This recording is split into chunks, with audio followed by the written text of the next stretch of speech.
Hey guys, so we're wrapping up our trip to Venice. It was awesome. I really liked it. And as you get out from the main streets, you get to see more down to earth sort of Venice where people actually do live. So I wanted to show you this. As you can see, there's somebody's clothes hanging there. You can see how somebody lives here and just drying them down. Pretty unique. So when you're here, after you've done the touristy stuff, you saw the main attractions, take a stroll, check out all the other cool parts of Venice, because there's so much to see. Cross the Grand Canal, go shopping, get some aperitivo to go, and explore what you're gonna run into. Sometimes when you walk through Venice, you can see these things, which is, I think, an ancient, maybe 15th, 16th century wood carving right there. But obviously they wanted to protect it from the elements, so they did this makeshift cover. But it's kind of cute. Look at that. I don't know if you can see it, but there's a little, it's Madonna, Mother Mary with baby Jesus. So obviously this is significant to the neighborhood. Might have been the sign that she's watching over them here. And it looks like she's trampling, I think, the devil. Look at that. That's so cool. Let's see if we can look up here. No, we can't. Cool. Yeah. Look at this. Mother Mary trampling the devil with her feet while holding baby Jesus Christ. How cool is that? Alright guys, so we just turned the corner here. We're walking to the train station to take our train to Milan. And wow, look what we walked into. So just did a turn right here, and look at that. Church of Santa Maria dei Frari, also known in the neighborhood as Frari Church. It's actually the largest church in all the city, believe it or not. So this is larger than in St. Mark. However, this is still a minor basilica, so anyway, let's check this out. Wow.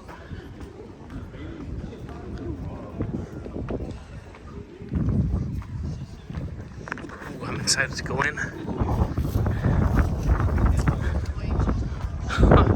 What a treat. What a treat.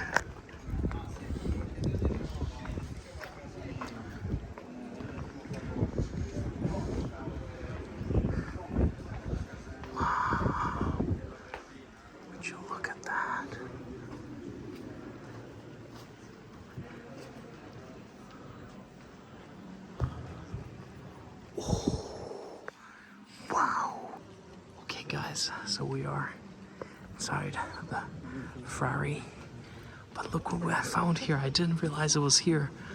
Oh my god, I am so excited. Look at that. The Canova Memorial. It is a very, very interesting memorial. I'll tell you a little more details, but man, unfortunately it looks like it might be closed off, but at least you get a little glimpse of it. Let's see if I can maybe shoot from the side. This monument is truly amazing because of all the secret symbology that it holds. I want to read a few lines from an amazing book called Secret Venice by Thomas Jungles, where he talks about this specific monument. So Antonio Canova was a famous sculptor and artist in Venetian times in the 19th century. Now, what is known is that he was initiated into a Scottish Rite Freemasonry towards the end of 18th century. And he was generally viewed as an exemplary citizen and charity giver. And so when he died in 1822, he was mourned by both Catholics and Freemasons.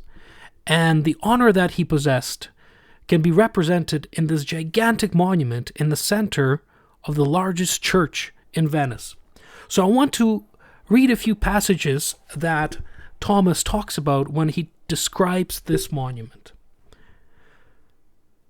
The triangular form of the tomb clearly represents the triangle of the Most Holy Trinity, as well as the delta of the great architect of the universe, of whom the sun, or the central eye, or, all-seeing eye, is here indicated by the bust of Canova himself, held aloft by two flying angels.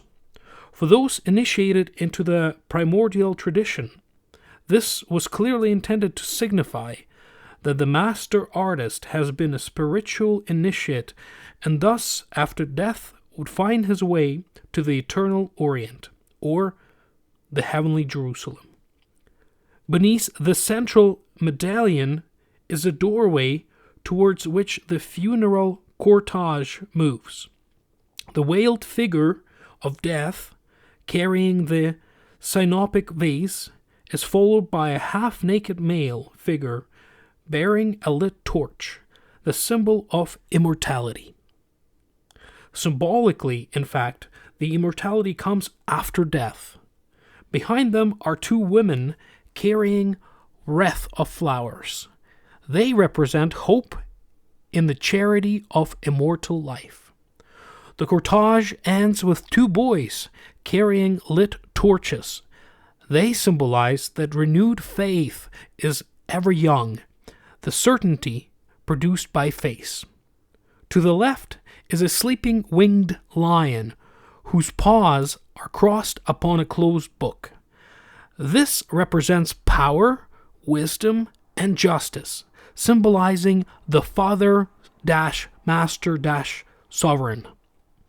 In the Apocalypse, for example, it is a winged lion that opens the book of life after having broken the seven seals, thus becoming a symbol of Christ as described by the evangelist Mark.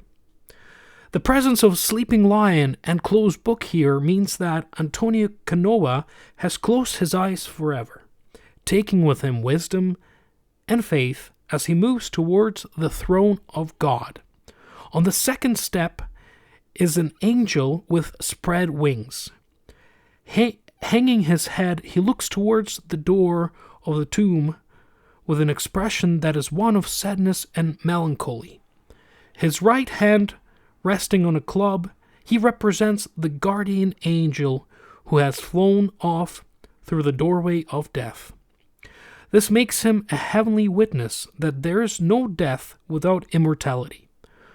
One tip of his gown has slid towards the third step, on which is a laurel crown, the crown of victory, abandoned here by a man who enjoyed glory during his life, but kept his distance from the vanities of the world.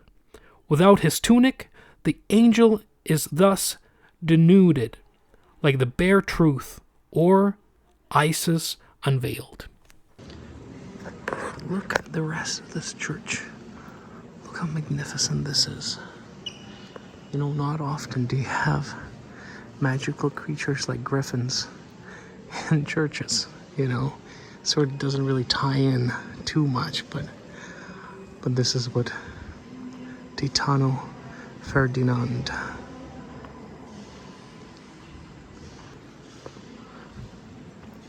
Wow, look at that.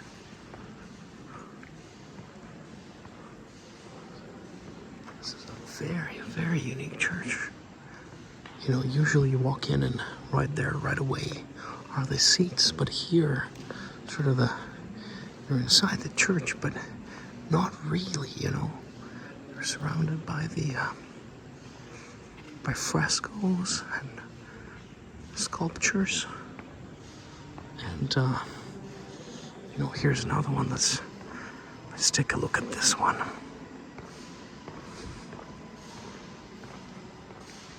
Yeah, look at this one.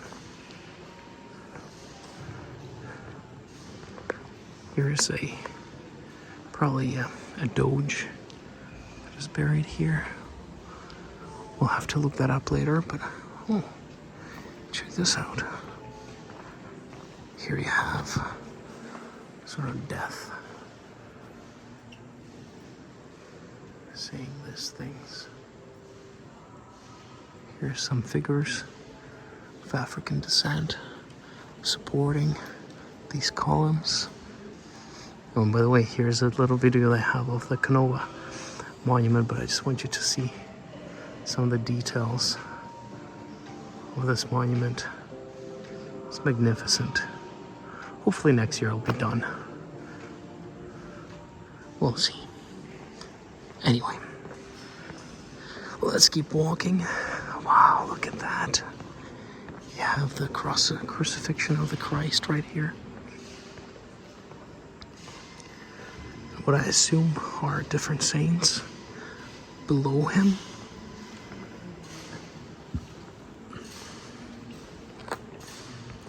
Oh, perhaps a resting place for a bishop or...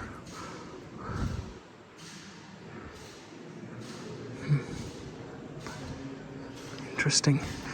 You know, this is really what I wish I knew Italian, because I see these things, but I really don't know what they say. I'll have to look up the significance of this later on. Oh, wow, look at that. Oh, this is neat. I was wondering what's making the sound. Wow, look at this. What you're looking at is a gear, it says, of the 16th century tower clock. Look at that.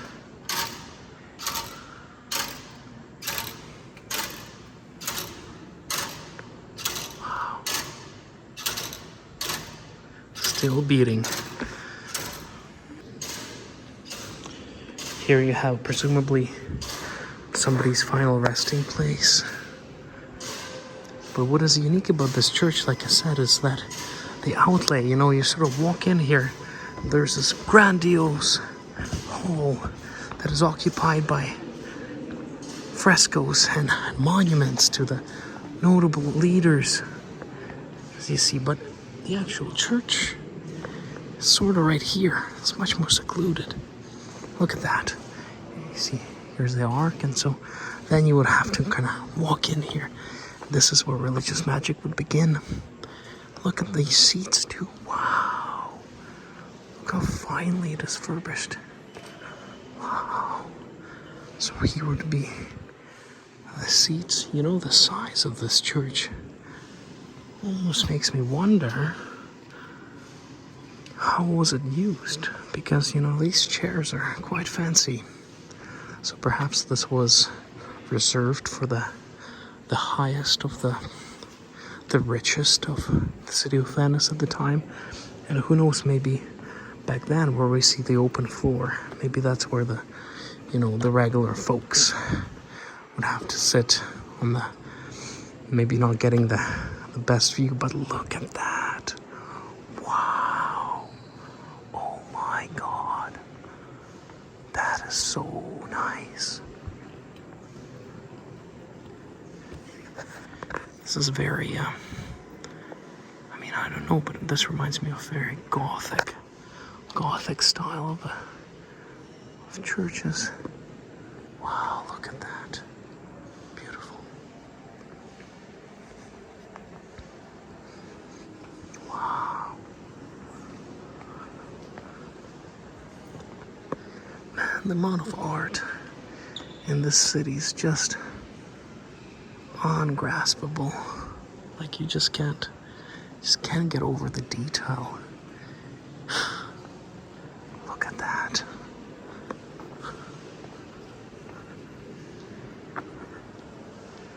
Wow.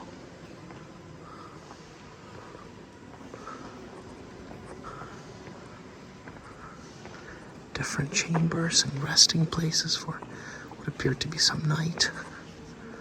Here is a pope from the times of the old. Oh, this is from the 15th century. How cool is that? Wow, look at that. It's huge. You know, we've been to St. Marcos Basilica, but this is truly more grandeur. You know, this is truly, visibly larger than that. So I don't doubt the claim that when they said that this is the largest church in the city, it feels like the ceilings, I hope you can see, but they're so high. Wow. This is very nice. Of course, it's not finished. It's not finished in the same golden sort of abundance style as the St. Marco Basilica, but by its sheer size, you know, it gives you that impression of divinity and grandeur. Wow. Okay. Well, glad we stopped by here. Hope you had fun. I sure did.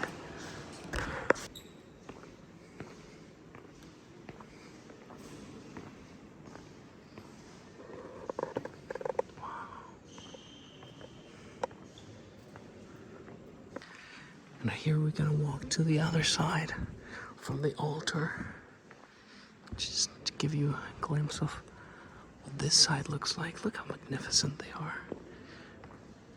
There's different praying stations here. Let's just see. Capella, Bernardo. So, you know, some of the icons have their own little praying stations. And here, of course, you would, you know, confess your sins. So you would go in there, and then the priest would be on the other side, and you can clear your consciousness by saying what you did wrong. Hey guys, and here we're walking through the streets, and look what we found here. Look at this. This is so impressive. I didn't even know this is here. But we have the crown of thorns made out of, you know, probably not gold, but, you know, symbolically made out of gold. Here it is. Obviously, this is Jesus Christ's thorn crown that he was wearing during the crucifixion. Just so neat. We're in the San Polo district right now. Wow, very neat. But unfortunately, we gotta run to our train. I wish I could stay a little bit more in this district, but I can't. But regardless, you know, it's quite nice. Check this out. It's a completely different district. This is very close to the train station, but I just wanted to show you. This is so cool. Not as refurbished as you would see in the center of Venice, but that kind of gives them their own charm, you know, So anyway, let's keep going. All right, guys. Well, that's it for Venice. We are here at the Grand Station here, looking over the Grand Canal that sort of snakes around the whole city. Beautiful buildings behind us, and I wanted to say this is a fantastic city. I'm amazed by the beauty, by the complexity, by the diversity of cultures that we've seen here, and we'll definitely be back because you can't see everything in 2 days. It would be impossible. But I'm glad we got to see a lot of it, and gotta go. See you in Milan. Alright guys, well, this is a farewell to Venice. We're just leaving on the train, and in 2.5 hours we should be in Milan. But what a beautiful city it was. Lots of good impressions, great experiences, great food, great culture, great art. Yeah, it was great. Hope you have a chance to stop by here too.